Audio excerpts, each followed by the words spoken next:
Special shout out to all our patrons who support the show every week.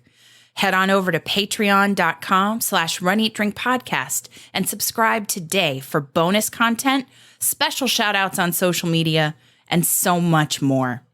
Patrons, you help keep the Run, Eat, Drink podcast going, and we couldn't do it without you.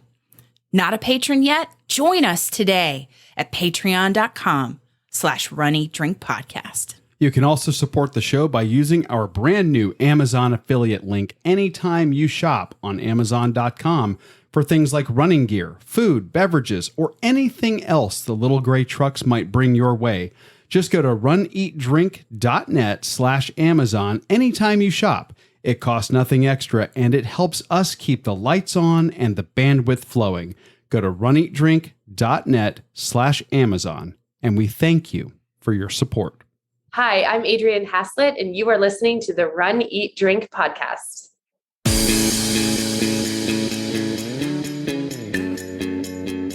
Welcome to the Run, Eat, Drink podcast. We feature destination races from across the country. And after the race, we take you on a tour of the best local food and beverage to celebrate. So whether you are an elite runner or a back of the packer like us, you'll know the best places to accomplish, explore, and indulge on your next runcation. Hey, welcome to episode 222 of the Run, Eat, Drink podcast. I'm your host, Amy. And I'm your co-host, Dana. Oh, I'm just so grateful. The last few episodes, the late summer that we've had with some amazing guests on our show. It really has been wonderful. Well, the entire summer, actually. Yeah, but late in the summer, I guess it is late in the summer now. We've had the chance to really dive deep with Adrienne, and it was just fantastic. And I know that we're not normally an interview show. We pepper them in, we get them when we can, but sure, that's just not our normal stock in trade, but I enjoy doing them. And I enjoy that we've been able to bring some pretty amazing people to. I think they bring unique perspectives and knowledge, tips, tricks, inspiration. And it's wonderful. Absolutely. So we're really lucky and thankful. So to all of our guests that we've had. Fitz, come on. She was fantastic. She was fantastic. Great interview there. Just so positive. And the Boston race director himself, Dave McGilvray. The man, the myth, the legend. Yeah. And this is also amazing. It's also a little bit of hero worship on our part. For me. For both of us. Everybody knows this.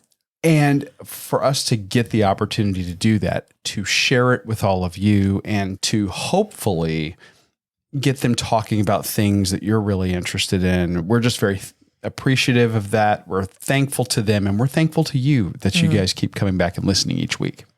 Entertainment, inspiration for your long run, or so much of our training is done in the heat of the summer in the Runcation Nation. Yes. And speaking of which, the reason we're talking about all this is because we've been listening back to these episodes as we've been doing some of our training in that summer heat.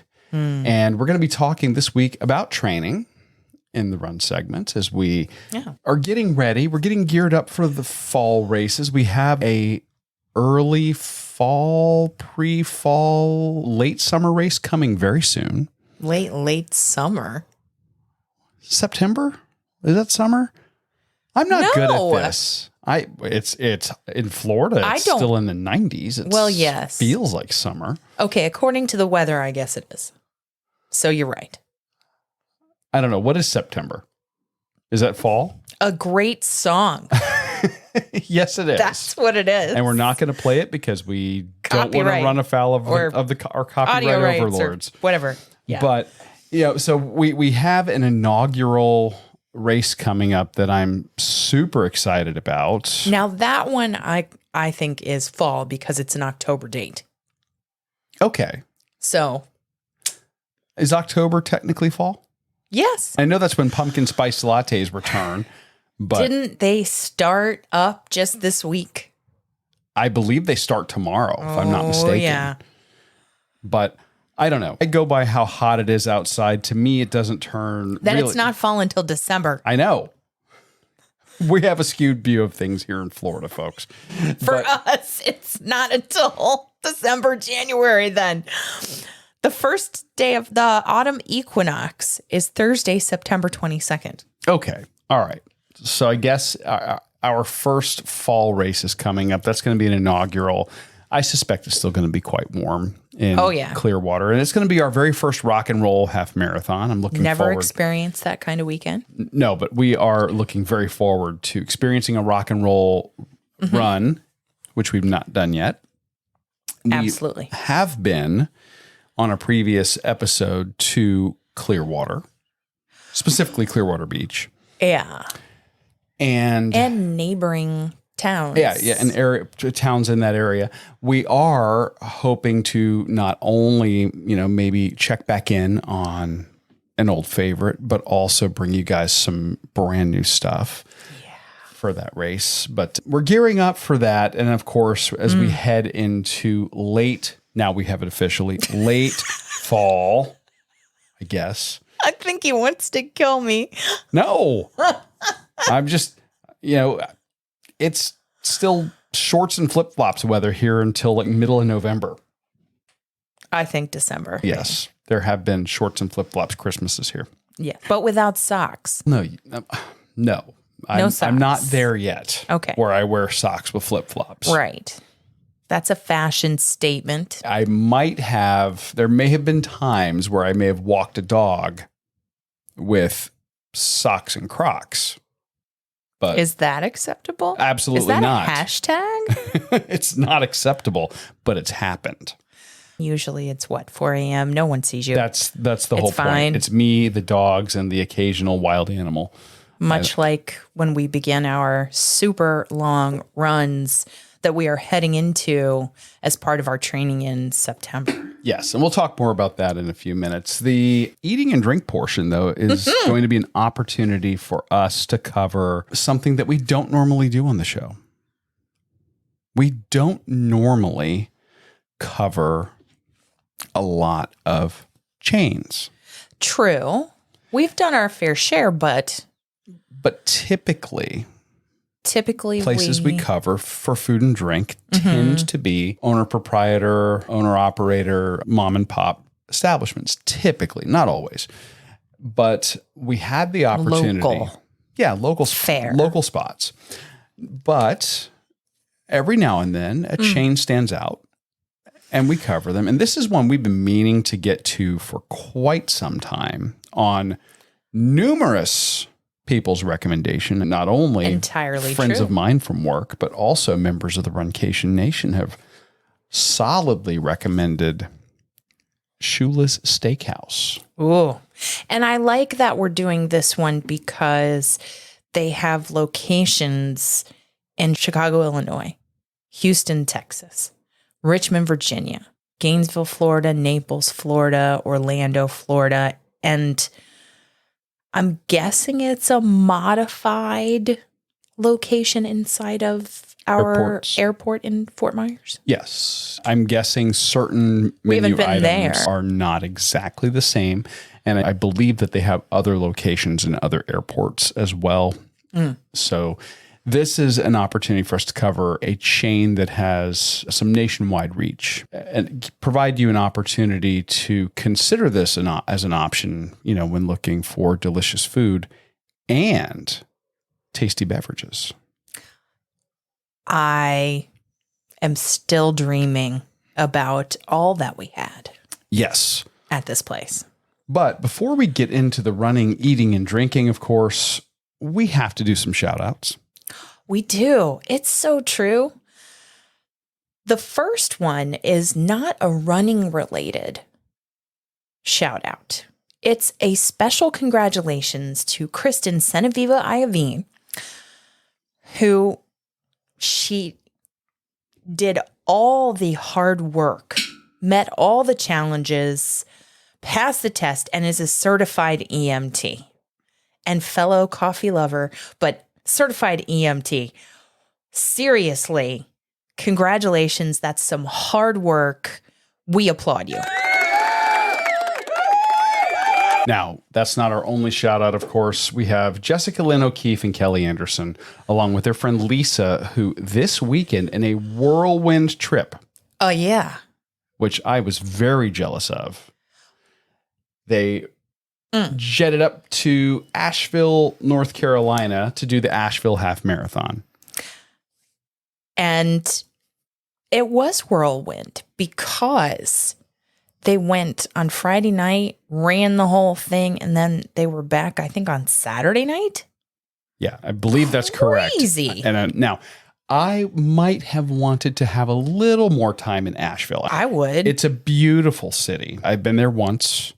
And, you know, you got the Biltmore Estate. You have an amazing food scene there and a microbrew scene in Asheville that some say is second to none.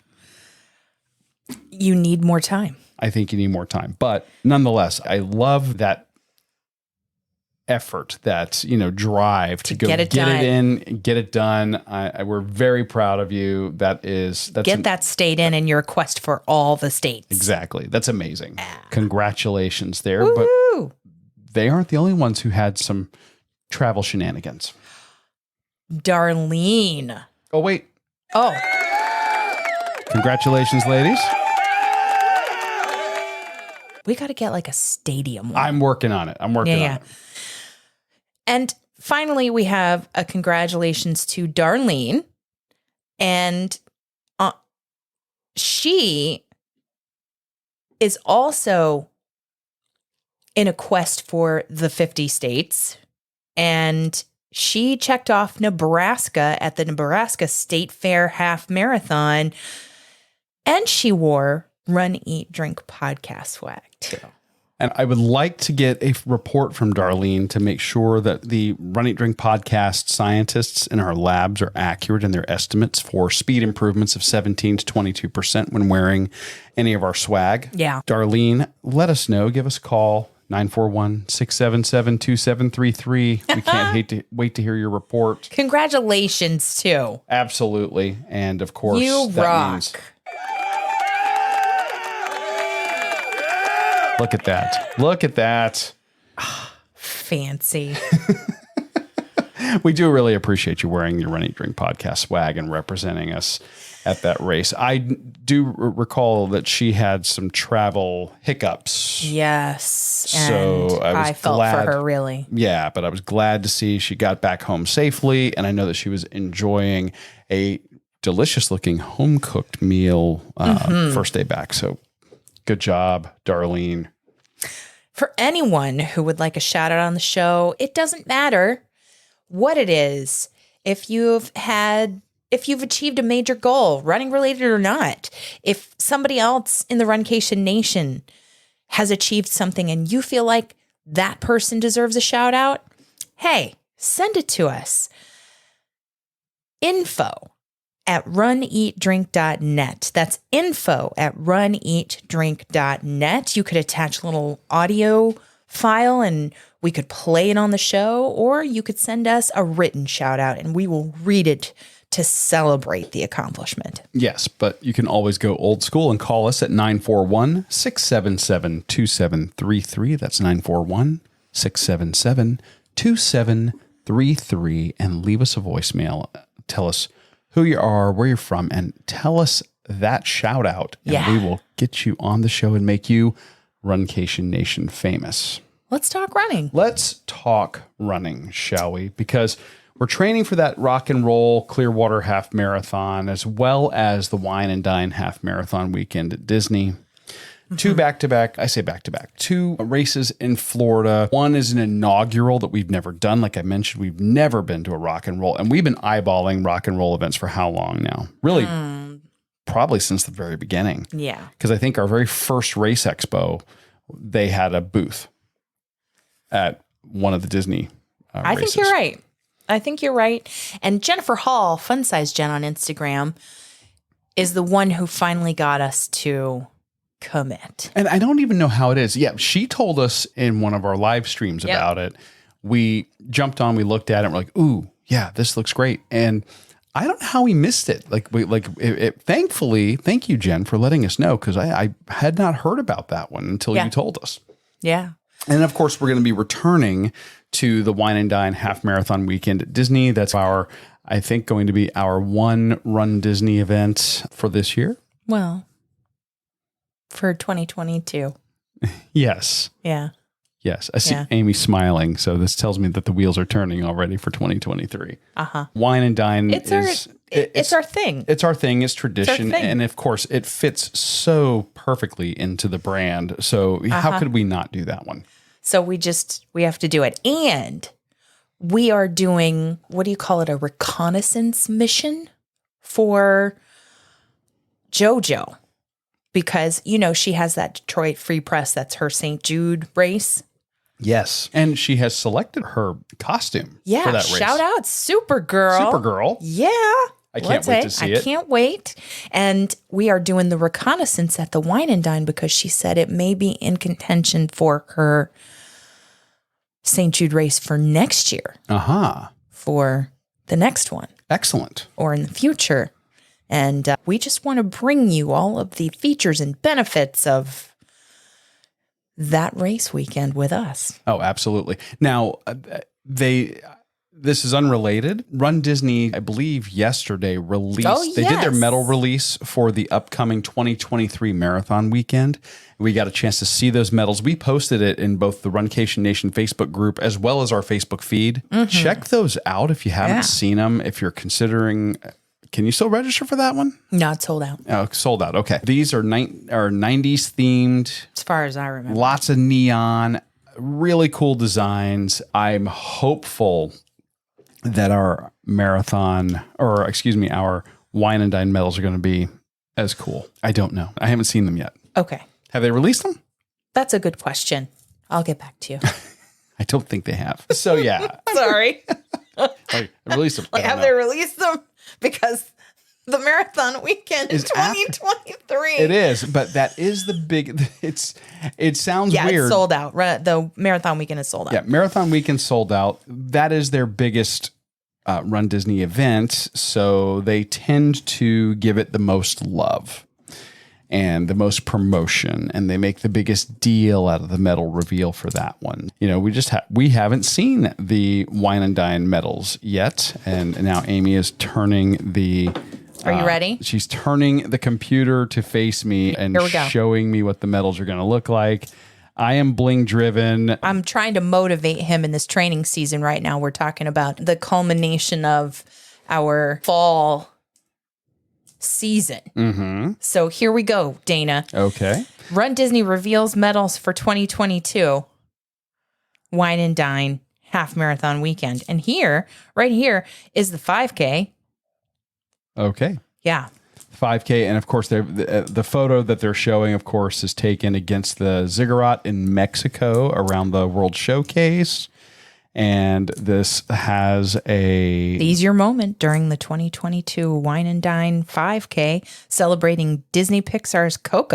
I was going to say it's Coco themed medal.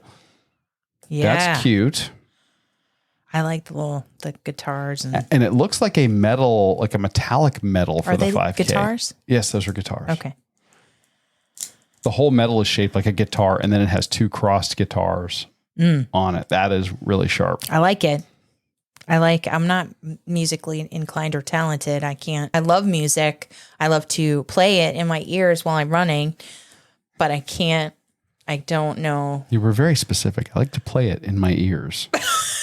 Well, I like to play it in the car too. But shut up. Okay, fine. Moving on to your motivation for the 10K, which we are also registered for. Let's read. So it's the Disney Wine and Dine 10K, and it is Raya and the Last Dragon. Oh, excellent. Yes. So you may need to do some movie watching. These do look great. And number 3. Yes. Appears to be Soul. The half marathon. Yes. Disney Pixar's Soul. and the Soul of Jazz and American Adventure exhibit found in the American Adventure Pavilion. Nice. Yeah. And then there is the 2-course challenge. The 2-course challenge is not a spinner. No. But it opens up. It opens up and reveals the genie from Aladdin. The original genie from Aladdin. The animated Aladdin. Which. Very cool. I love. Now that is one of my favorite Disney movies right there. And I certainly hope that we can earn them all. Oh, absolutely. Absolutely. So I'm very pleased that our medals are going to be awesome. Yes. But yes. So that's the later race that we're training for. But so it's been all about training, heat, avoidance of the worst of the heat, and avoidance of the lightning here. We've had just rocking summer thunderstorms on an absolutely daily basis here. And they're not usually in the summer. We have them in the afternoon, but they've been happening at unexpected times. Oh, yeah. 6 a.m. this morning. Was not expecting that as we were heading out, and all of a sudden, crack, boom. I'm like, nope, time to go back inside. Luckily, I had done a training run yesterday. Mm-hmm. So I chose to cross-train with some yoga. Good call. Very good call. Now, let's talk a little bit about what you're doing and what I'm doing for the actual training plan. We are currently up to 11 miles. Was our longest training run thus far for distance. Yes. And then that is, we're doing a Galloway method training program where we have 2 days a week of short runs, 1 day a week of long runs. And those short runs can be 30 to 45 minutes. Yeah, 30 to 45 minutes. And that is where we typically are doing our interval work and or speed work. And then the long run is, you can certainly do your intervals if you want to, but the main focus for the long run is total time on your feet and total distance traveled. You can actually, according to Jeff Galloway, our coach and America's coach, you can actually walk the whole thing and you get the same benefit. Now, I have a particular aversion to being on my feet on a run more than 3.5 hours. So there comes a point for me where I'm like, I got to run, or, just to get off my feet. But you can go longer than that if you want to. What have you been doing for your short runs? Generally, I've been wanting to go for 45 minutes, and I've been getting up early enough and avoiding the weather to be able to do that for the most part. And I've been working on cadence drills and acceleration gliders on one of the days. And those are drills that Jeff has assigned me in past training cycles. And also has said you should put them in wherever you can to help. They're like form drills. Yeah. Cadence drills are an exercise that increases the turnover of your feet. And the acceleration glider helps you transition smoothly from your run segment to your walk segment and back. Yeah. So the cadence drill, for me, what I've been doing is, but I've heard him in charge running do it for different lengths of time. I've been choosing 30 seconds. And in the cadence drill, I'll see how many footfalls I can get in that 30 seconds on one foot. And then you're trying to beat that and increase that for each one. For each one. So I'll do 4, 6, 8 of those. And then I'll do 4, 6, 8, one of those numbers, depending on how I'm feeling and whether my IT band is aggravated. I will do acceleration gliders in that same number, which I set the timer for 30 seconds. I'll set the watch for 30 seconds, and I'll start quickly walking, and then I'll gradually speed up. I'll get to race pace and then glide and decelerate just on that momentum. Yeah, and we've talked about these on several episodes, and then we've done some in-depth discussion of them, actually, I believe, with Jeff on an episode as well. And early in the podcast, he's talked about them in a running school, but he's also posted videos on YouTube out there actually demonstrating them as well. Very nice. So we can link to those in the show notes so that people can find everything at jeffgalloway.com. Yes, they can find everything at jeffgalloway.com to explain all the different parts and pieces of his training plan. And we highly recommend it. So we wanted to make sure that everybody who might be joining us, relatively new to the Runcation Nation, we use the run, walk, run method. I'm wondering if anybody else out there does those drills. They probably do something similar. That is a great way to train that increased rate, because a lot of people will do it on treadmills. Where they'll get the treadmill up to a speed, hold it for a certain amount of time, and jump off, slow the treadmill down, and then, do the same thing over and over. I just like to do them outside, because in the end, I'm going to be outside running the miles anyway within the race. I want to do as little as possible on the treadmill as I can. And I know that it has been a valuable tool as far as weather can go in both winter and in summer for people. Sure. And I don't blame them. I just think that it creates a false expectation in my mind. I seem to run further, faster, better, more, everything on the treadmill. And then I get out on the road, and the road just humbles me. So I'm trying to do it out there on the road and not on the treadmill. And we don't have a treadmill here at home right now. Not yet. So I do that. And then on the opposite day, if I just need to run out there I just need to set an interval and go, I'll do that. Or I'll use that time in that second short run to do some drills, like some 400s, and see if I can do them in a certain amount of time with different intervals. It's my day to play with different run, walk, run intervals and find what's going to work for me at this point in time. Because every training cycle is different. Every race, training season, prep season you can be handling different factors or challenged by different things, weather, injury, or stressors in your life. It just depends on what's going on. Mm-hmm.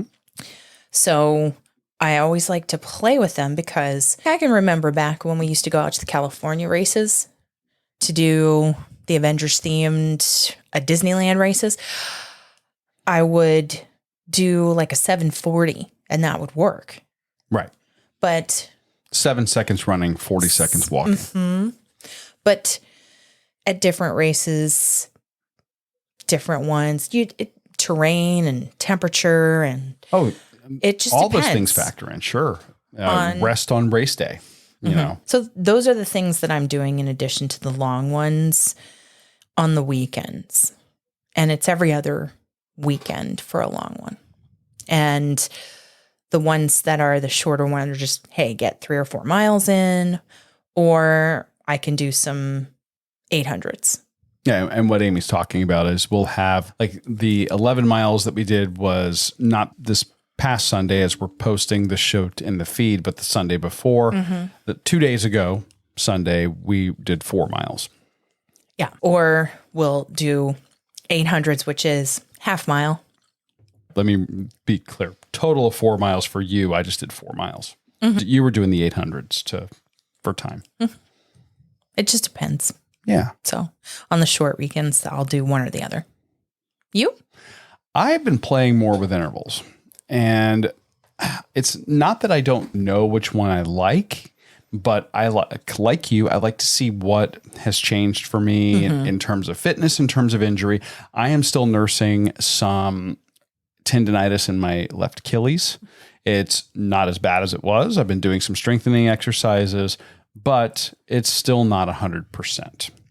But like a typical runner, What does that mean? When you have an injury and it's not 100%, that means keep running, just modify it a little bit and train around it as best you can. So that's what I've been doing, but I wanted to play with some intervals. I tend to like some of the shorter intervals. I've done, 1-to-1 where I've done like a minute on, a minute off. I've done, Seems so long. That's how we started. I know. But what we have found is as long as you're getting the interval, the ratio to where your body likes it, you can actually go faster doing a shorter run interval. And I've done some live streams in the past where I've demonstrated that and shown people just how much you can get accomplished doing something as small as a 5-second run interval every minute. So 5:55. So I was playing with some of the shorter intervals this week. I did 5:55s, 10:50s, 15:45s, 20:40s, 25:35s, and got up to 30:30s. Wow. Yeah, just playing around with each one of them. The 30-30 being the 1-to-1 ratio. That one in this heat was one I probably should have started with instead of ended with. But yeah, for me right now, I'm still floating around that 15-second, 45-second setup, the 1-to-3 ratio. So I like that one. I recover very well from that one. And for me, count that 20, like in 15 seconds, I'm trying to get a minimum of 22 to 23 footfalls. And I can easily get that, if not a little bit more. And I'm not overdoing it. And on those days where I'm taking the dogs with me for the run, as long as they've, we don't have any bunnies in the neighborhood that they decide to go chase all of a sudden, they do pretty well with that transition. So I don't end up having the dogs fighting me and saying, why are we running so long? Or it's too much transition for them, and I try to take them, if we're doing short runs, I try to take them, if it's 3-miler, I'll try to take them and get them tired out. It makes the day go by pretty quick and, kill 2 birds with 1 stone. Yeah. Sometimes when, like for my long run this week for the 4-miler, I didn't want to bring them and I just wanted to play a little bit and do some of the experimentation. Sure. So all in all, feeling pretty good. I think I'm going to stick with that, probably that 1-to-3 ratio where I'm gravitating towards still. And then I'm going to focus this week ahead of our next long run. I'm going to focus on some more strengthening of my calves and to work on that Achilles a little bit. Well, I'm going to keep on doing my yoga for runners and Fitz's strength training YouTube videos for runners so that I can work on that on days that are not running days. Very nice. I need to get back on the yoga mat to have fallen off of that from the last couple of weeks. I do miss that. I can feel the difference. Yeah. So yeah, that's definitely got to happen. Now coming up, we do have a pretty substantial long run this weekend, if I'm not mistaken. Yes. What does it take us up to? Upcoming.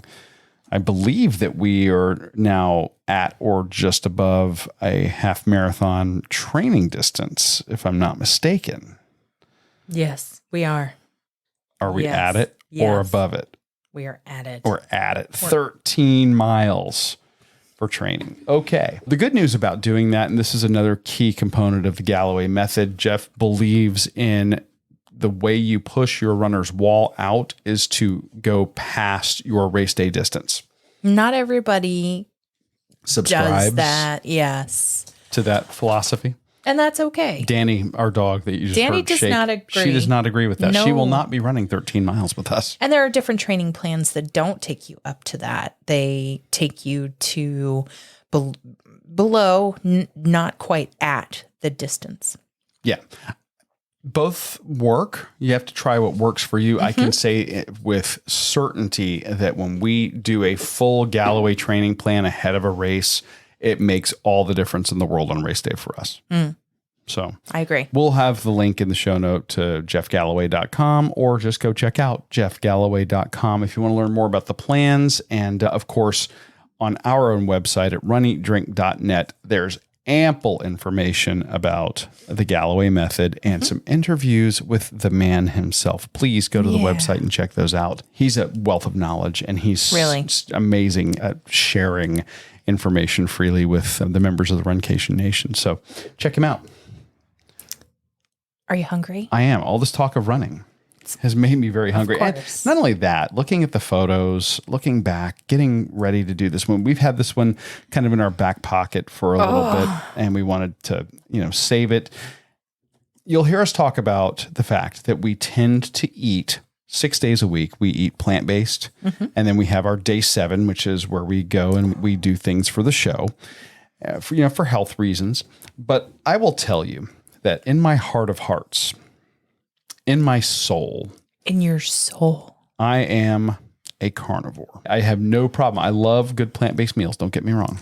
But because of delicious food at steakhouses like Shula's, I could never be, full-time plant-based. I just can't. So it's so good. It's something else. And if you've not had the opportunity to go eat at a Shula steakhouse, this is a white tablecloth dining experience. It is some place that you would go for, a nice celebratory meal, a fancy date, just a great night out. This is, dark wood, classic American high-end steakhouse. It is. The service is exceptional. The restaurant is beautiful. There's memorabilia from the Miami Dolphins and Coach Shula. I loved it.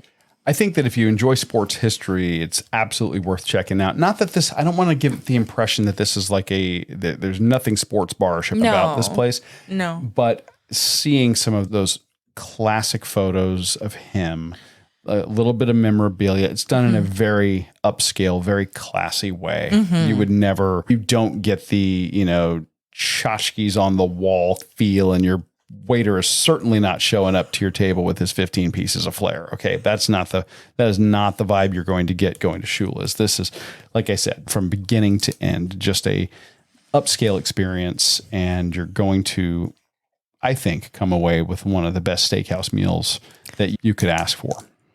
From the time that we were greeted at the host stand, you got to make a reservation now.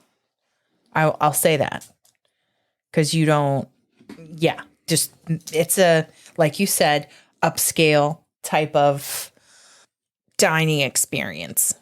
Yes, and the particular location that we went to was the Shula Steakhouse on the Walt Disney World property. We were actually on a trip for our anniversary with some friends. The Dolphin Hotel. At the Dolphin Hotel. Now, the Dolphin is considered a Walt Disney or an Epcot resort.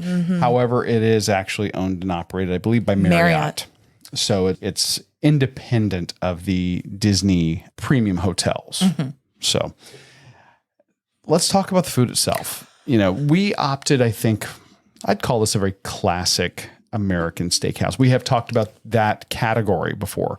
Classic American steakhouse. We opted for a very classic meal. We did. And we started our meal with one of my absolute favorites, which is French onion soup. It was recommended to us by Meg, patron of the show. Main Street Miles Meg. And the French onion soup is caramelized onions and croutons in a rich beef broth with Gruyere and provolone cheese. And that comes in at $14. It's huge. Presented with this enormous crock of soup that's just encased in this bubbly, toasty, caramelized shell of melty, gooey, delicious cheese. Those are two of my favorite cheeses, by the way. Gruyere gives you this creaminess, and the provolone gives you this mild smokiness. I loved the meltiness, and there's a picture in the episode artwork of the pull of the cheese. Just awesome. It's not photoshopped, by the way, either. No. That's legit. I don't Photoshop the photos. I know.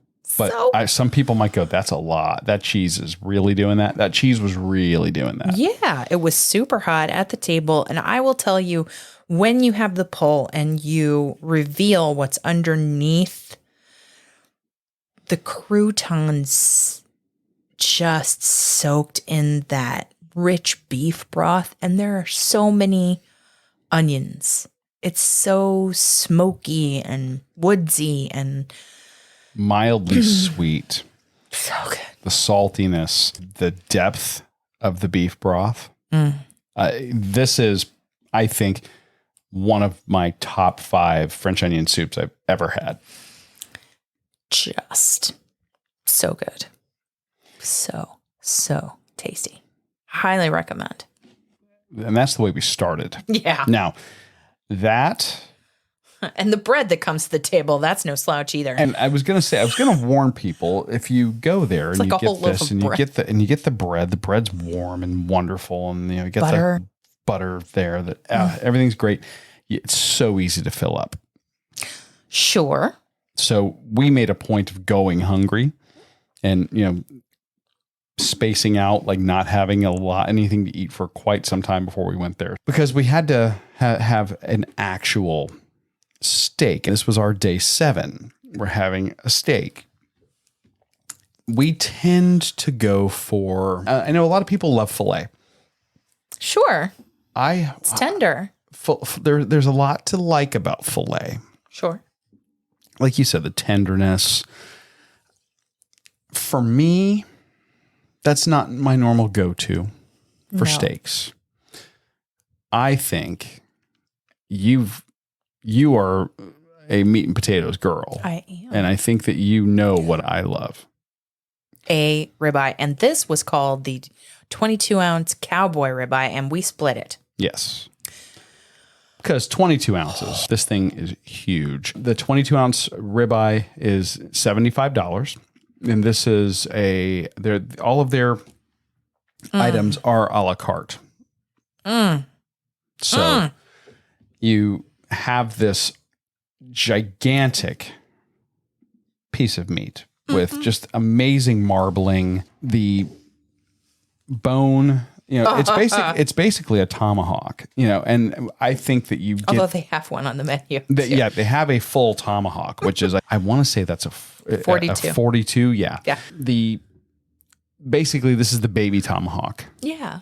And I think that you get so much for the bang for your buck in this one. And even our waiter even said, he goes, really, this one is amazing. And, if you're getting other things to eat with it, this is plenty.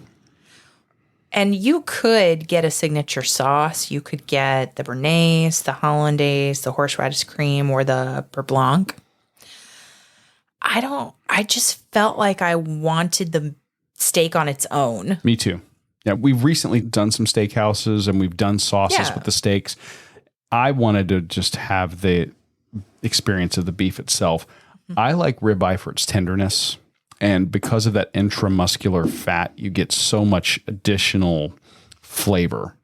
It's so buttery and just meaty. I enjoyed this steak, and it was cooked perfectly. Whatever you ask them to do, it's going to come out just perfectly. Yes. Oh, so yeah. I thought you can get different sides there. Jumbo asparagus spears, broccoli, macaroni and cheese, mashed potatoes, spinach, sauteed or creamed, caramelized Brussels sprouts, sauteed mushrooms, but we opted for the baked potato. Yes. And this baked potato could feed the whole table. This was this potato. It's huge. Was a mutant. It was enormous. It was like eating a football. It was perfect to share. It was perfect. I'm to not share. saying that like a bad thing. It's amazing the sides of the potato we got. What I really liked though was how the accompaniments came alongside of the baked potato. The baked potato itself came plain. And there was a dish that was divided, and it had the shredded cheddar, sour cream, bacon, and chive just in separate little squares. And it was just so much of it. You know how sometimes you'll get at a restaurant a side of sauce and it will be just so minuscule, or just a little plastic cup of sour cream. Mm-hmm. And you will need more because the potato is so big, you will need more. And thus, you will have to usher back over your server and ask. And, this just the cheese, the sour cream, the bacon, the chives, it was all just in abundance. Yes. You could dress the potato however you wanted, and you did not have to ask for additional condiments. Did you know that there are some people out there that cut a piece of the potato off and then they dress each piece as they eat it? I did not. I've seen this. Have you? I have. I didn't really know what I was seeing at the time. I've never seen anybody do that. Didn't realize what I was watching. I was like, that seems like a lot of work. Really? I personally like a fully dressed potato. I want everything. I want to combine everything, mix it all in there. And I just like the perfect bite. And that really, between those three things, that was the meal that gave us a great opportunity to experience, I think, the classics, the mainstays of a classic American steakhouse. We got to enjoy this upscale environment, and I agree with you. The steak was perfectly cooked. I believe that they probably do like a sous vide method and then a reverse sear so that they get that nice crust on the outside of the steak, because you had perfect cook temperature all the way through.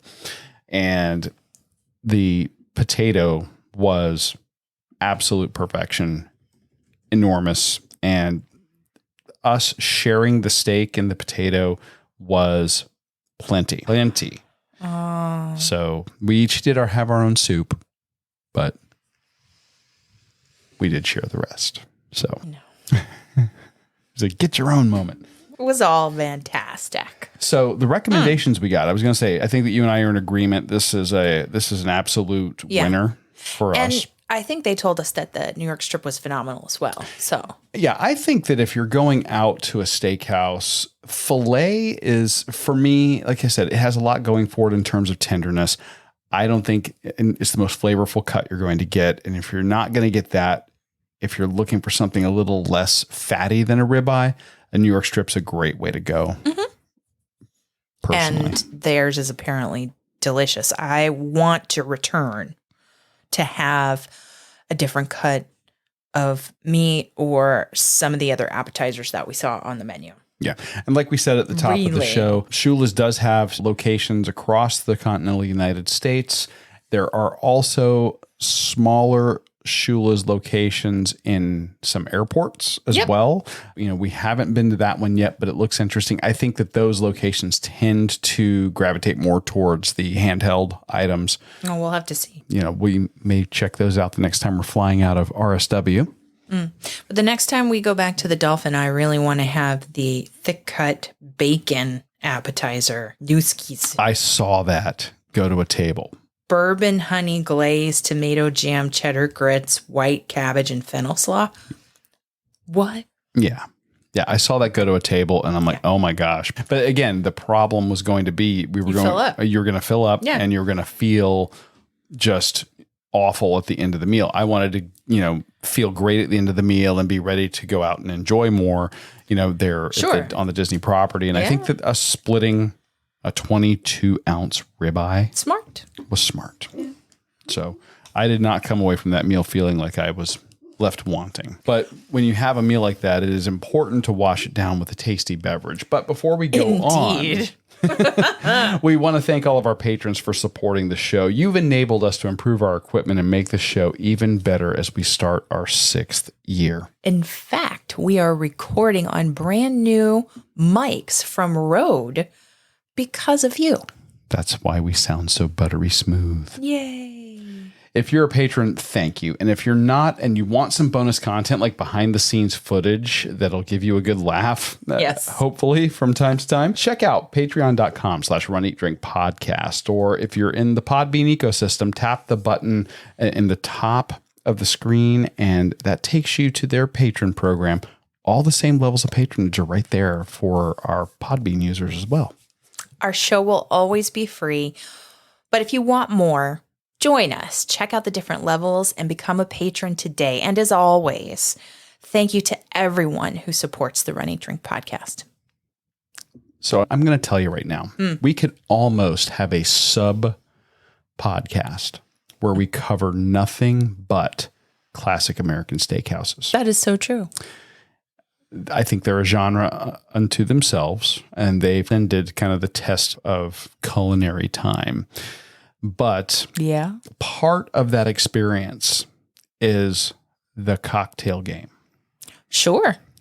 And I think that a place like Shula's, which is a high-end white tablecloth dining experience, is going to have a high-end cocktail game. And Shula's did not disappoint. We got 2 bourbon-based beverages. We did. And I know. Well, there's an argument there. Okay. I don't think you could technically, I know they get lumped together, but technically rye is not bourbon. Okay, it's not bourbon. So it's bourbon adjacent. So let me start over. We got 2 whiskey-based beverages. There you go. How about that? That sounds great. I know. Bourbon has like 5 criteria and all of that. And 51% corn. So whiskey. We got 2 whiskey-based beverages. We did.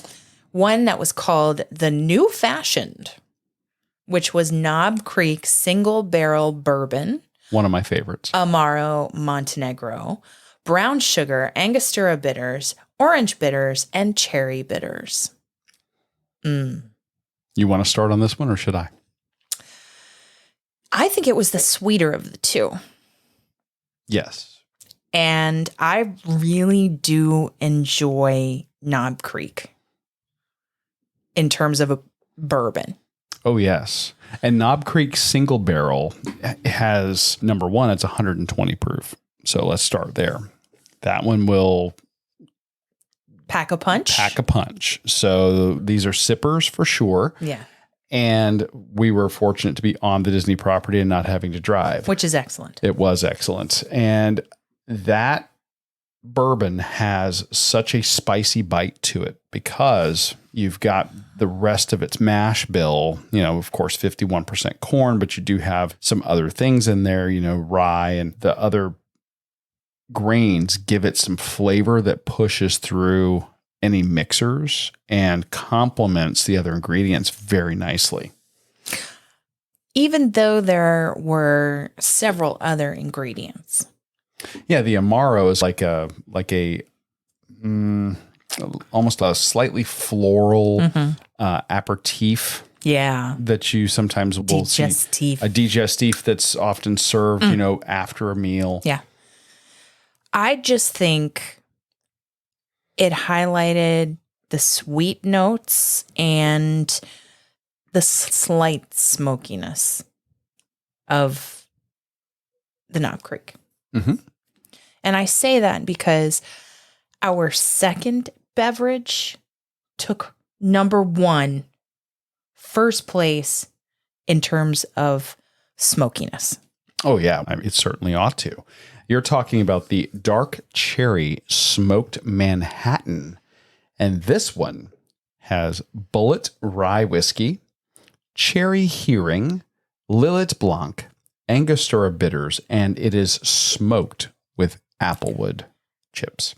I thought the presentation alone is worth ordering this drink. This one absolutely not only had an amazing flavor, but it also had that stage presence. Because it came to the table, and you have to imagine it's in a whiskey glass, right?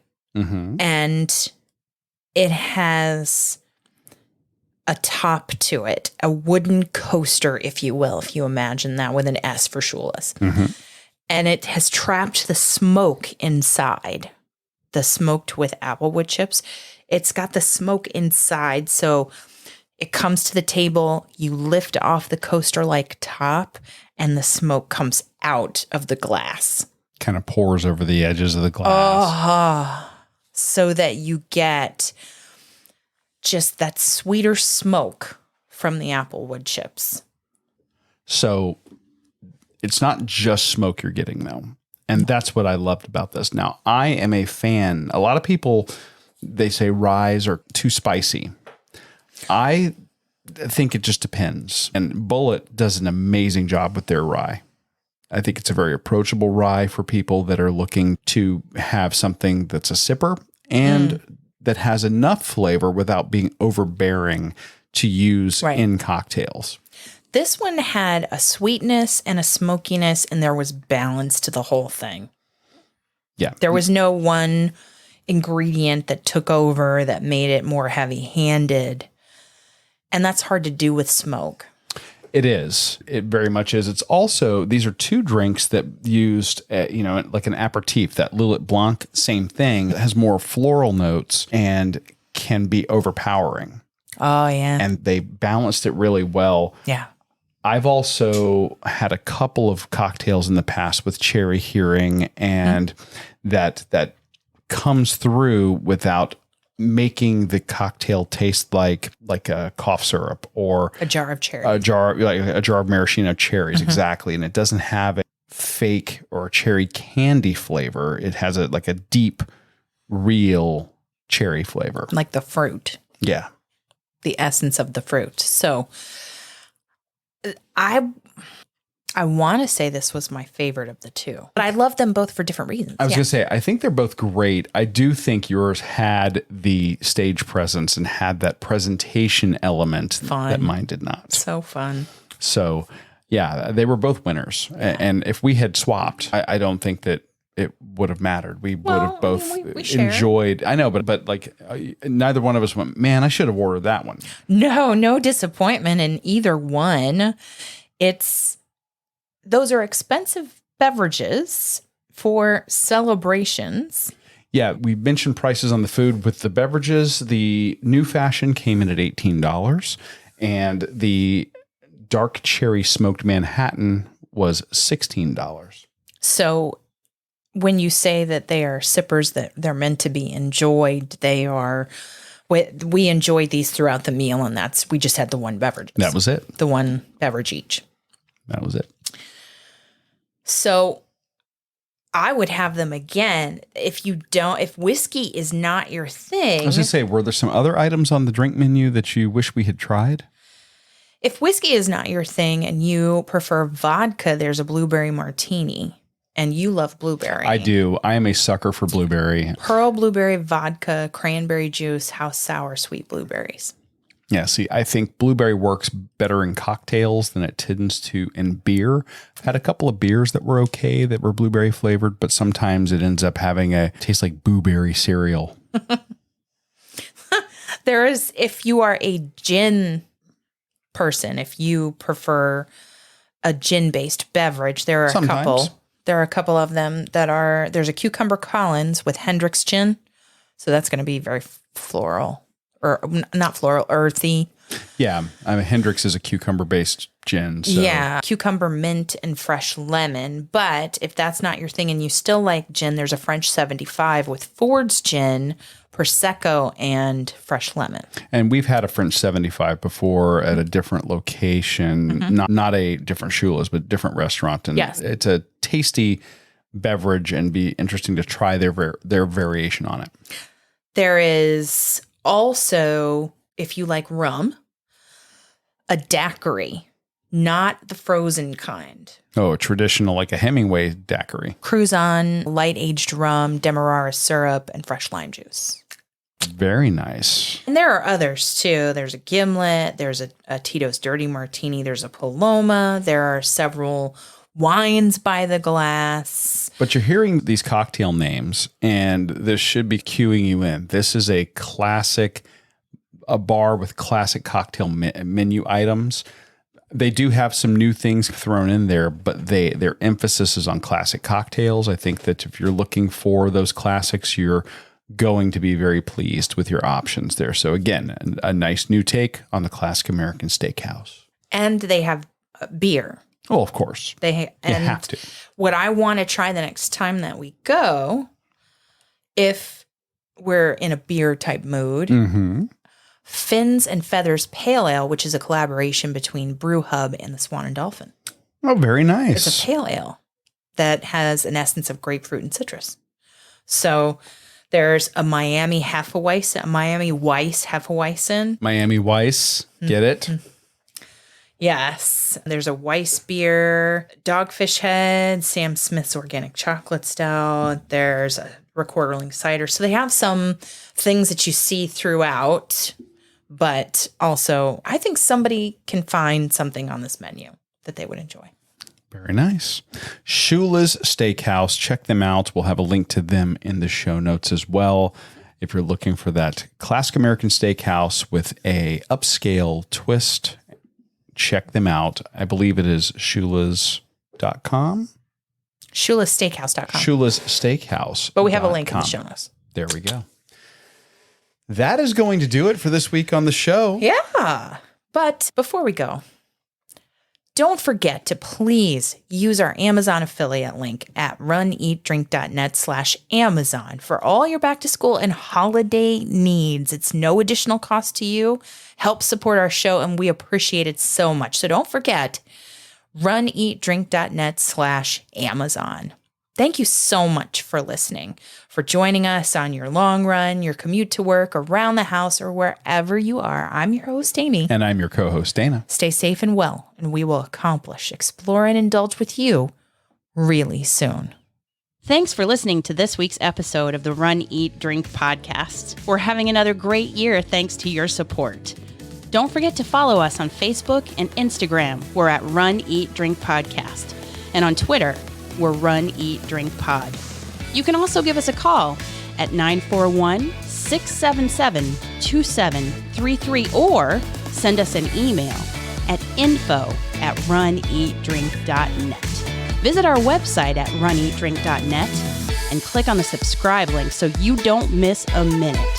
Find out how you can support the show at patreon.com/runeatdrinkpodcast. Accomplish, explore, and indulge right along with us. We'll talk to you next time.